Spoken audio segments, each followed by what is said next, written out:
Hello and welcome back to Let's Chill, the official, unofficial Central Division Champion podcast.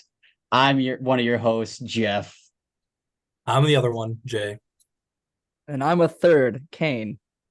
And we are pumped. They did it.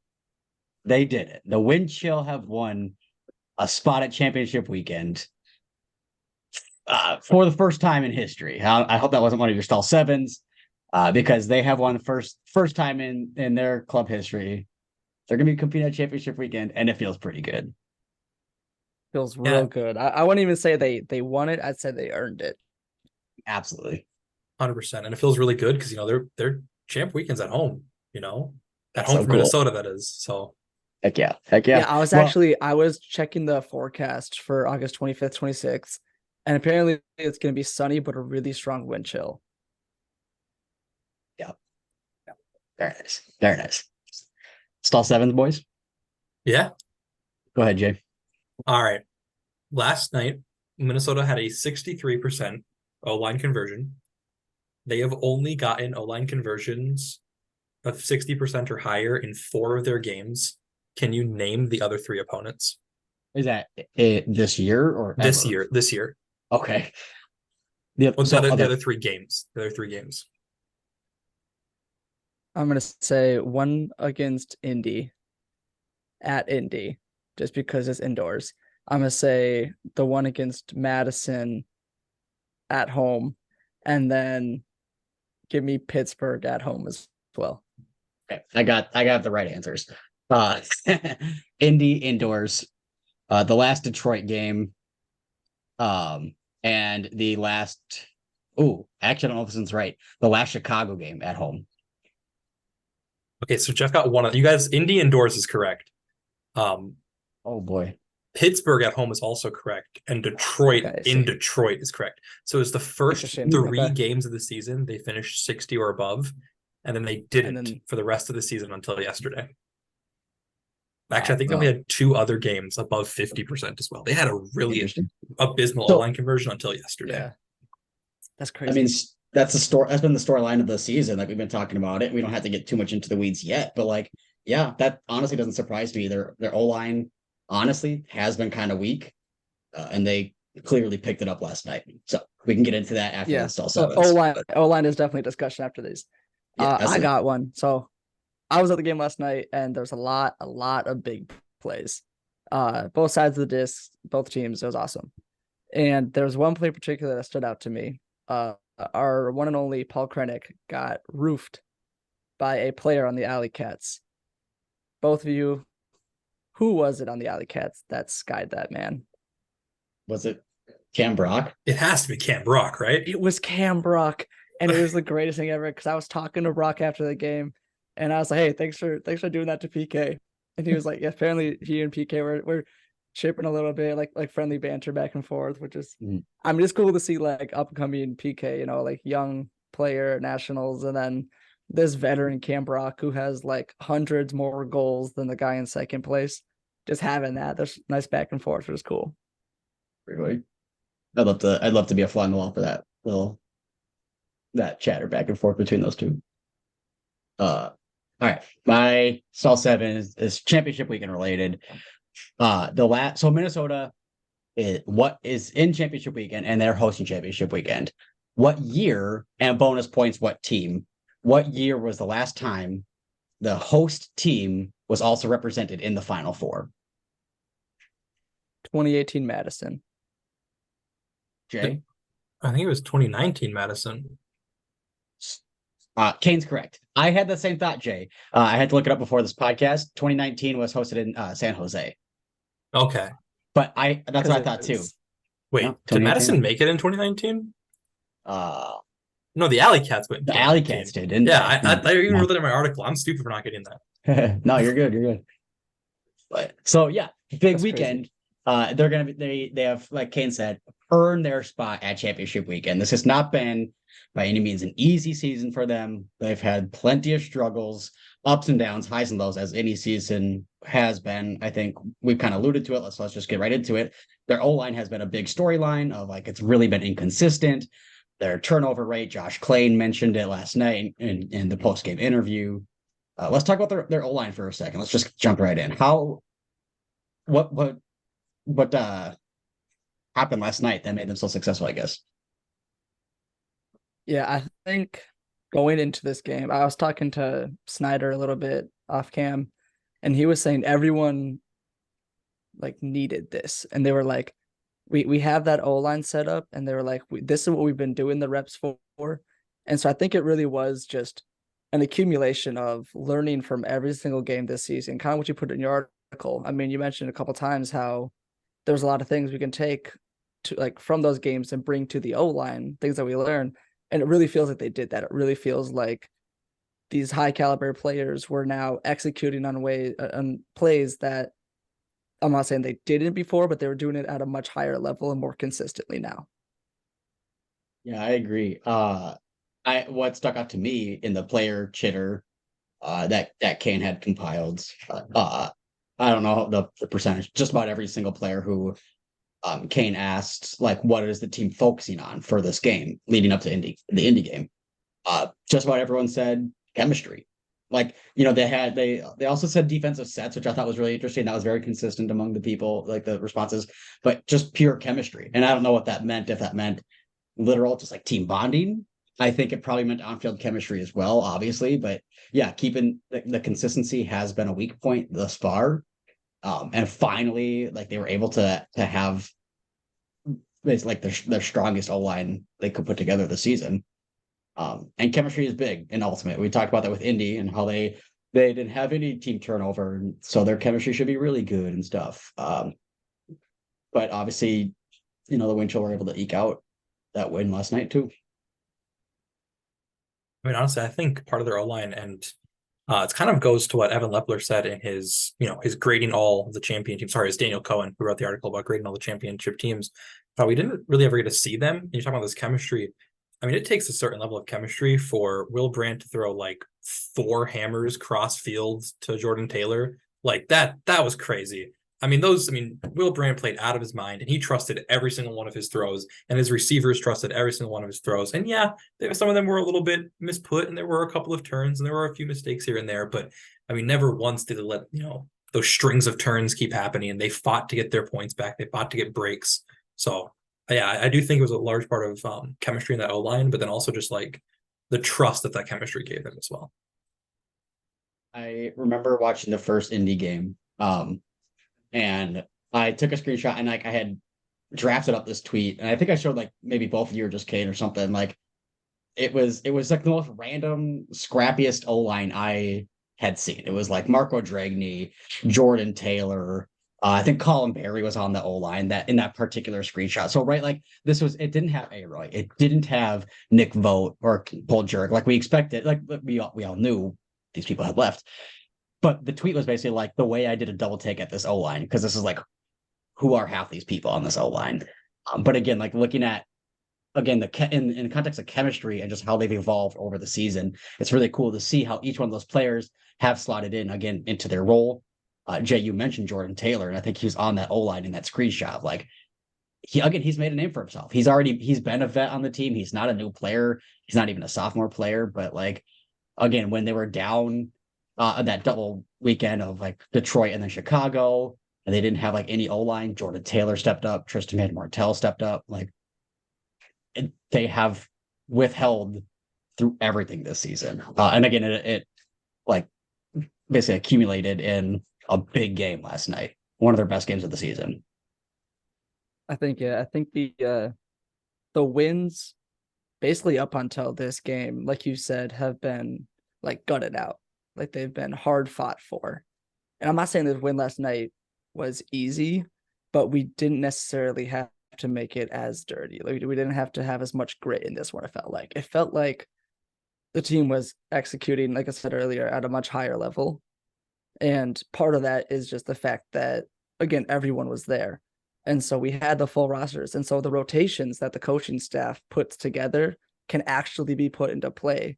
And you see that where each line has its uses and has its ability to convert. And it's really cool to see that as a fan, because it's like these are all these amazing players that I get to cheer for now. So I think another factor too that is interesting, and Jay mentioned this in his article. So like we're just like plugging all of our articles that we wrote. But another factor that maybe is a little underrated was the time that they had to prepare. Again, it wasn't just like, hey, cool, we have everyone available. We have a game next week. Let's go. It's we have everyone available and we have 3 weeks to prepare with this chemistry in mind. So again, because chemistry takes time. Like you can't you can't manufacture chemistry, which like I know you literally can in a lab, but like you know what I'm saying, especially in there's a whole class for that, Jeph. I did pretty good in that class too. I almost failed chemistry. But you know what I'm trying to get at. So I think time was a really interesting, underrated factor. I'd love to hear one of the players' perspectives on how that actually played out and what they used that time for. And again, now they have another 2 weeks until championship weekend. And I think I guess I don't know if they'll change their plan a lot. You know, like again, if it ain't broke, don't fix it. But at the same time, like you have 3 other teams potentially here you're going to be going against, or like, you know, like you have Salt Lake and then yeah, you have to prepare for the other teams who you're unfamiliar with. So you might have to change your approach. So that'll be really interesting to see how are they going to come in 2 weeks. How's that going to look different even from last night? Yeah, I know. I think they will have to change some things going into the game against Salt Lake. Maybe not like player composition or anything like that, and you know that chemistry will still be there. But I think play styles. I think that's part of the reason why they were working on those defensive sets so hard. What we were saying, all those players are saying, because they had to look to throw something unique at these teams from other divisions. You know, they're pretty well practiced against the Alley Cats. I mean, this is their 3rd time beating them this year. I mean, in the first game they weren't doing that great, and they came back. So like they were well practiced. They knew the Alley Cats play style. They had a plan of attack against them, and they executed really well. And I do think they did play very cleanly yesterday. I mean, at the end of 2 quarters, they were up by 4, and they just never really let the Alley Cats get a foot back in the door. And if they can do that to the Salt Lake, you know, end up a quarter by up 1 at the first half, or even 2 at the end of the first half, I don't see them giving up a run of breaks. You know, after last night, after how cleanly they played, after how they didn't let one bad turn get to them. And sometimes they had a bad turn and they got the disc back. You know, I mean, champions hold. And Minnesota was doing a really good job holding last night. So absolutely, yeah. And I was talking to a few players last night, and a few players mentioned in the player Chitter article, the approach that they're taking now is game by game, where they're not looking at it as how can we play better ultimate. It's how can we play better ultimate against the shred. They're leveling it up where they know that the team works. They know that it's coherent and can be consistent. Now let's take those pieces and tweak it to be even better against this team. And so it's a lot of film study from what I heard last night. They were like, party day tomorrow. So they went out on a boat today, saw that. But like Matt has said, now it's film and workouts. So they're ready to get back at it and approach the shred with a serious attitude.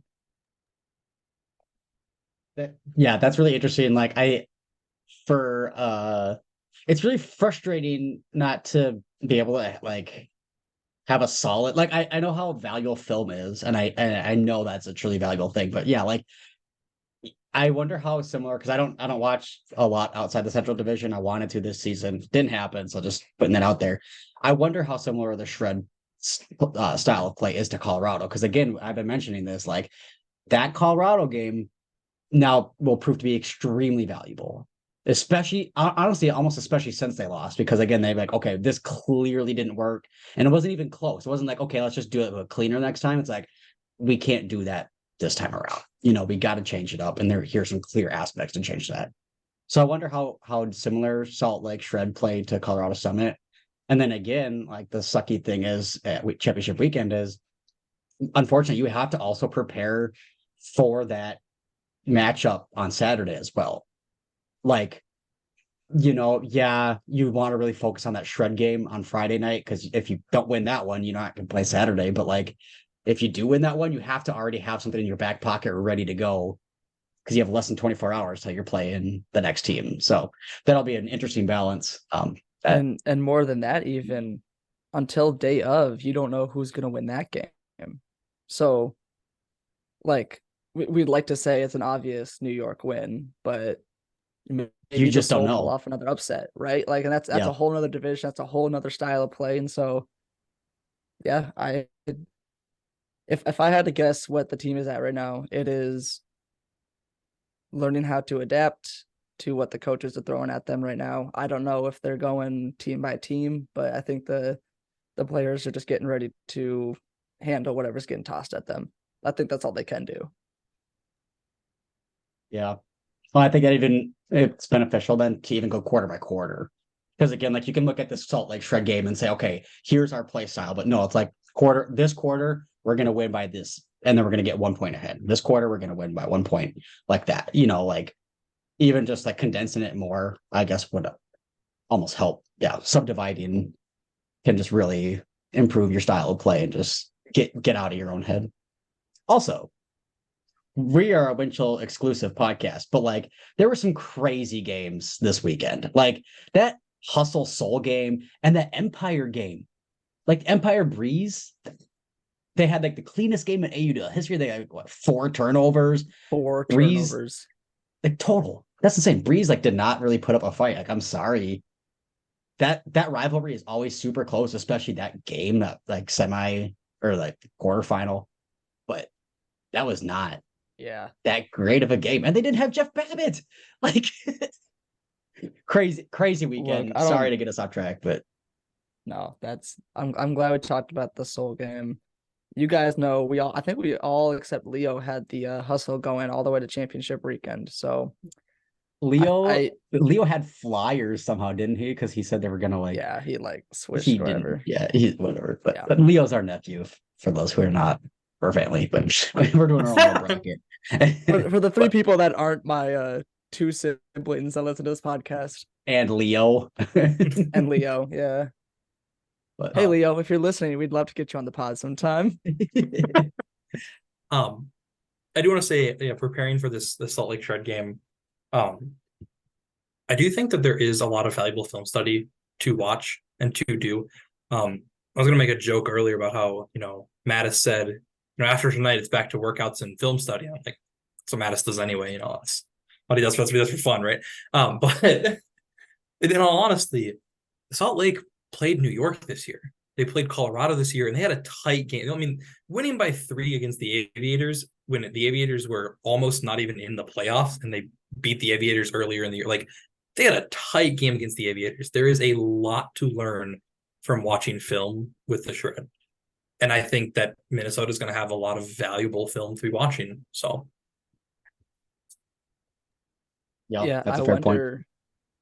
Here's the question, though, now that I'm kind of thinking about it more. Do they watch film of the Shred being bad to exploit that? Or do they look for the Shred's strengths and learn to combat that? And I'm not like asking, I don't need to know if you guys like actually have an answer, but I mean, I don't even know. That's interesting. Well, the obvious answer is both, right? Like it's kind of the same question of when you're at like hockey tryouts and the goalie lets a goal pass. Is the goalie bad or was that player really good? Like, is that a point against the goalie or is that a point for I guess what I'm trying to say is like, is the weakness better than the strength or is it, what's strong this week? I'm losing my train of thought, but I sort of, I get what you're saying. I sort of ask you, like, point me to where the Salt Lake Shred were bad this year. I mean, they lost to the Empire, but they lost the Empire by 4 in a game where they had like a 95 completion percentage. Like, the Empire just capitalized on every break chance. That's just what the Empire do. Right. You can't give the Empire an inch because they're going to take the whole mile, So I don't think the Salt Lake Shred ever played bad. All right. Also, okay, I'm totally bringing this up. You said they capitalize on every break point, every break chance, and so break points come on defense, right? Anyway, Okay. Anyway, I will be the one to say there's always an exception to every rule. The Empire, I think we can safely say, are the exception at this point. Yeah. Well, and so actually, this is actually a very valuable, like in all seriousness, I think a very valuable talking point, because the saying generally goes that offense wins games, defense wins championships, generally speaking, right? Like, I think there's a lot of exceptions to that, so I don't know if you can really argue that anymore, but in the context of championship weekend, now we can actually pull out, like, the Wind Chill had one of their best offensive games of the season last night. Admittedly, I don't know how their defensive percentage and like how those stats were, but bringing that to championship weekend now, like, generally speaking, they are very strong, one of the strongest defensive teams in the league. That is on their side. That will be playing in their favor as long as they can capitalize and again manufacture those turns. Because again, if a team isn't giving up turnovers, their offense has to also not give up turnovers, like they did last night. So I think that's going to be a big part of it. Like, Caine, how'd you see their game last night on both sides of the disc in terms of especially turnovers and just like taking up opportunities? I'll start with O-line because I feel like that's a little bit of a shorter answer.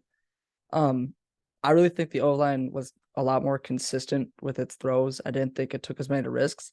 There were a few times where people behind me were like, oh, in the back of the end zone there. And I was like, yeah, but also, Will Brand's trying to make this swing pass to kind of clear the lane. Like, and that's just one like random example. Like, that was happening all over the field. There was a few throws in the red zone that they didn't take. And then eventually were able to score. And I think that's something that's really important. So O-line felt again more consistent. And then when it switched can I over just add to a point to that really fast? Yeah. To the offense, which like in my game by game analysis article I wrote, more often than not, and like I felt like a broken record, I kept saying, take your time, work the disc downfield.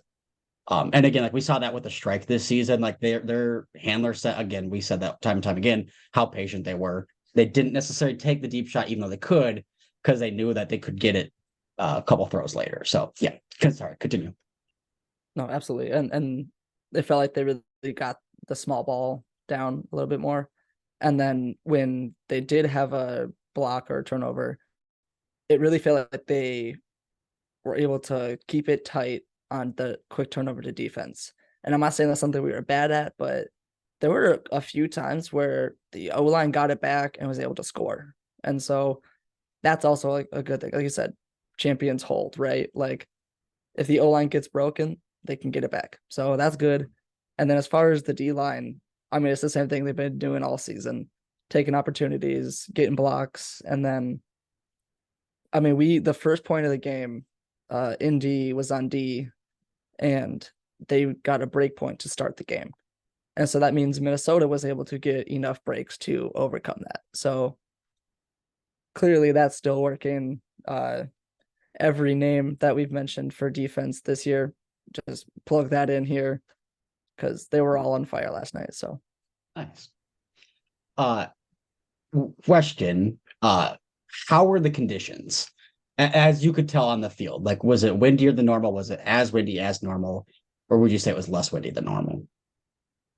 I'd say as windy as normal, as windy to slightly more windy. And also it felt like the wind kept changing speeds throughout it. And that might have just been because I was on the bottom of the stands. I don't know if that was just like, yeah, because again, the aerodynamics of that stadium are so random, as we've heard this year. So that's the interesting point, and that we've kind of talked, I think, mostly off pod, but like, they have home field advantage, but truly not home field advantage. They have home crowd advantage. And that, while is valuable, is different. Seafoam Stadium, I mean, Daniel Cohen and Adam Ruffner talked about that a lot, extensively, on their last episode of Swing Pass, of like, Indy is the indoor team, but can they perform outside? And, if conditions aren't windy, can Minnesota actually get a break? Can they get a turnover, or do they just rely on the wind? So if it sounds like it was less windy, like we didn't really get an answer to that, like maybe they are still relying on the wind. I mean, and again, I know the defense is incredible. We can manufacture blocks and turns a lot, but when it comes to TCO Stadium, I don't know, I guess. I mean, I know the Wind Chill played a couple games there, but again, it's not their home field advantage. So that's going to be yet another factor that could throw off their game. Like, it's not truly a neutral site, but it's closer to a neutral site than it would be otherwise. I do want to say 10 of 21 of Alec turnovers were blocks, and at least two turnovers that I saw were counted as throwaways when it was definitely like Minnesota defensive pressure. So I go as far to say 12 of 21. Which is good percentage. Yeah, I said that's pretty good. So that actually I do think they generated a lot of pressure. But then also to the point of O-line turnovers, because I'm the stats guy. On average, Minnesota is averaging 19.2 turnovers per game. And in the last 7 games of the regular season, it was 22.2, almost 22.3 turnovers per game. And yesterday they had 17. So they cut it back a little bit, not a ton. They still have a concerning amount of turnovers. But because they generate so many blocks and so much defensive pressure, it's almost like they do play a defensive win game sort of style. Yeah. And Bevon, I was talking to Bevon and Cameron Brock after the game casually, for the first time I noticed they're both number 3. I don't know why that didn't click before, but I saw them stand next to each other and I was like, oh, that's cool. Nice. But Bevon was talking about how they have to get out to TCO. He was like, we haven't played there in a couple of years, and he was even mentioning how the conditions are different there, and that does play a factor. And I don't know if it's going to be as big of a deal, because I don't think I think this Minnesota team is adaptable. I don't think the wind plays that much of an effect on their game, because again, they've gone to other stadiums before and played there. They've gone to new stadiums before. It's not like they've never played Frisbee outside of Seafoam. No, I completely agree. I want to, like, when we talk about home field advantage, we're really talking home crowd advantage, which is not much of a difference, but it is truly a difference. And again, like, look how truly throwing a Frisbee at, again, 5,000 foot elevation, like, affected their game. And you could talk about all the other factors that went into that, but different conditions did affect the outcome of the game, at least to some extent.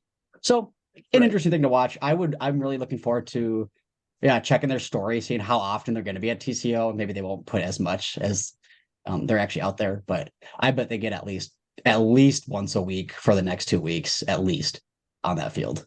But I think it's Vikings training camp too. So like that's what that field is designed for. So we will see. Yeah. No, I'm excited. I'm excited to get out there. I've never been. So there have I. Yeah. So, and if all things go to plan, that's where they'll be playing next year. Hopefully, fingers crossed. I mean, yeah, there's rumblings. That's also, like, let's just be clear. That's us saying that. We have not, like, officially heard that, but, like, I need you guys to know, unless Feldman is on the podcast, we don't get anything. We've asked. Nothing's official. Yeah. We're trying to get leaks and scoops for you guys, and we're getting, like, maybe a text back that says check your email, and it's just like a coupon. Yeah, no, we don't get that much. Or we're not given permission to leak anything that we are given. Like, I know one thing about one player who doesn't like another player, and that is it. And that is all I can say. And I'm like, even that's not, like, groundbreaking. Like, so we don't know if they're going to play there next year. The point is, we want more people to go to these games, and we want a bigger stadium to accommodate that. Yeah. I do want to bring up a point about home field advantage. Okay. What we were actually talking about. Minnesota has won every game at home this year, which is 7. And I believe they won their last 2 or 3 of last season at home in a row as well. Then it would have been all of last season, I think, if Chicago didn't beat them at home. So of their last, like, 13 games at home, they've won, like, 11 of them. So, like, that home field advantage for Minnesota, if it is, just the crowd that's doing it for them, is strong. It's massive. I do think part of it is, familiarity of Seafoam, but that home field advantage, I mean, everyone talks about it. I mean, Daniel Cohen and Adam Ruffner mention it all the time of, the eighth man of the wind and just having home field advantage. And they never mention it when Minnesota's playing somewhere else for the other team. They always mention it for Minnesota. So like it's a very well-known thing. Minnesota does better at home. That's true. And like it also like counter argument, but same argument too. Like Reese Stevens Field, where the Madison Radicals play, like their crowd. We had I think I was the only one at this game where Madison played at home or at Seafoam, and like seriously, it felt like half the crowd was Radicals fans, and it was intimidating. Like being in the home crowd, I was like, oh wow, I feel like I'm in the hostile environment right now. And who was that? Maybe Colin Berry or someone on the pod basically said like in Chicago, and I think even in Madison, the home crowd is pretty much right up against the field. Like you can really hear the heckles and stuff, kind of like the beer garden at Seafoam. But so the counter argument is like the Radicals haven't played that well this year, even though they have a really strong crowd on their side. So again, that's kind of like a point toward the wind being more of the eighth man than the crowd. But I still agree that like the crowd can be very influential. Yeah, I want to bring like a bunch of noisemakers. I'm going so hard for championship weekend, you guys. I'm so freaking pumped. Yeah. I'm wondering if we will be closer to the action and or more able to like influence the players, because like we've been told before, like they can tell when the crowd is cheering, but I wonder if TCO will be better for that or not. I hope, obviously. I mean, that'd be the best outcome, but at the very least, I just want the players to know that we're there, Yeah.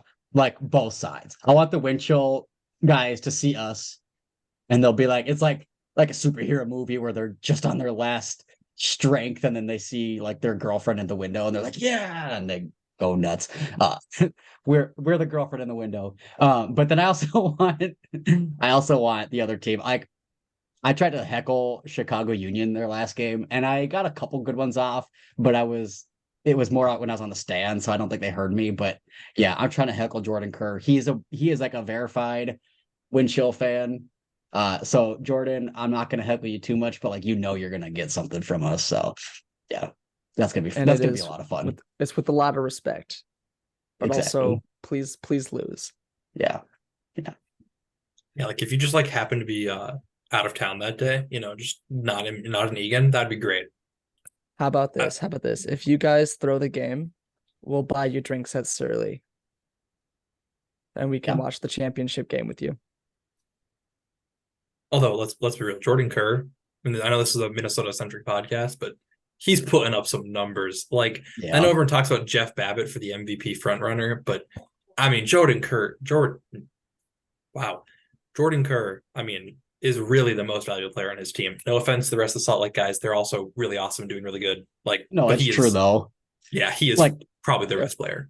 If you take out the MVP of a team and then they commit their lowest turnovers in AUDL history and they play the cleanest game ever, I don't think you're the MVP. Jeph Babbitt's good.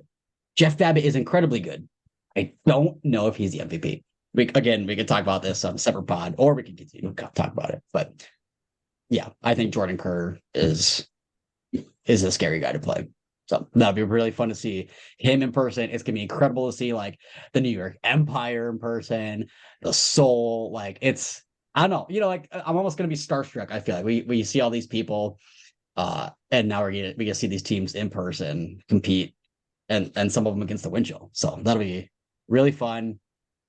What else do you guys have to say about last night, about the championship weekend, anything? So yeah, championship weekend. Last year I went to championship weekend and I did get to see the Empire play.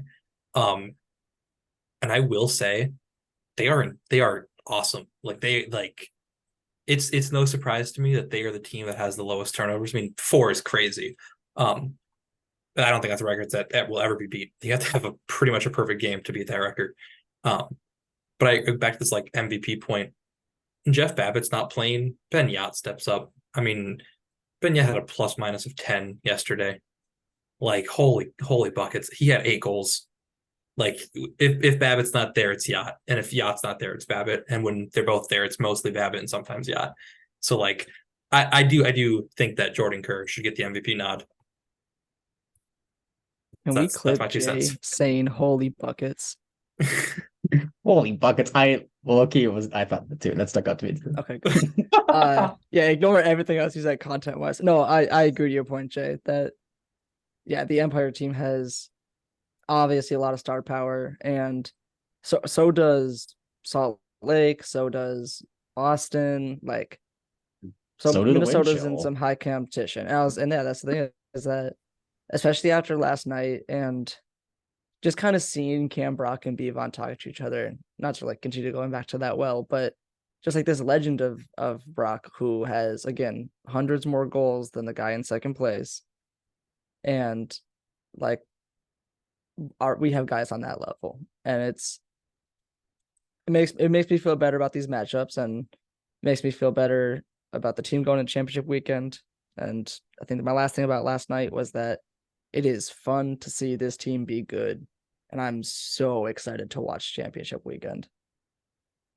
Yeah, they finally got that monkey off their back. Like the last 2 seasons, needless to say, we haven't even brought this up, but like them having to face Chicago and just like, they choked in 2021. They threw that away. And then last year they didn't really even compete that well. And so to see them make it and make it pretty much like in no doubt fashion, like again, the Indy was competitive, but like it never really seemed like it was going to be an Indy win. Yeah, so yeah, like it's really satisfying to see them make it this far at home. And yeah, like going back to just really quick, like the depth, like New York has incredible depth. And if you can take out easily one of your best players and you can still have one of the best games in AUDL history, clearly you're a good team. And I think same with the wind chill too. Like we've talked time and time again, like their roster depth has been incredible. So again, if Bevon for some reason is out of that game, I'm never like, oh crap, that's it. They're just relying on Bevon. Like they have so many people who can fill that role and they can still win. So I'm super confident. I'm super excited to see them play.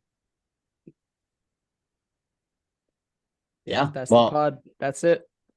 absolutely. So well with that, yes, we'll see you at championship weekend, August 25th, for sure. The Wind Chill are playing. Let's cross our fingers that they're playing on the 26th as well. But we are going to be in the stands both days. I'm going to be bundled up. I hope you guys are going to be wearing your winter gear because I want to show people, at least for that Wind Chill game, like who we are. Let's show up big. Come say hi to us. Again, we love hearing from you guys. We love getting that constructive feedback. We love getting compliments. I'm not gonna lie about that. We all need that little boost in our brains right now. Yeah, come say hi, come cheer with us. If you guys want to bundle up too, absolutely. Like our audience, wear your winter gear, wear a winter hat. Don't get heat stroke on our behalf. But it's gonna be fun. It's gonna be a fun time. We'll see you at TCO. Anything else? Holy buckets. Holy buckets, stay chilly. Stay chilly. Stay chilly.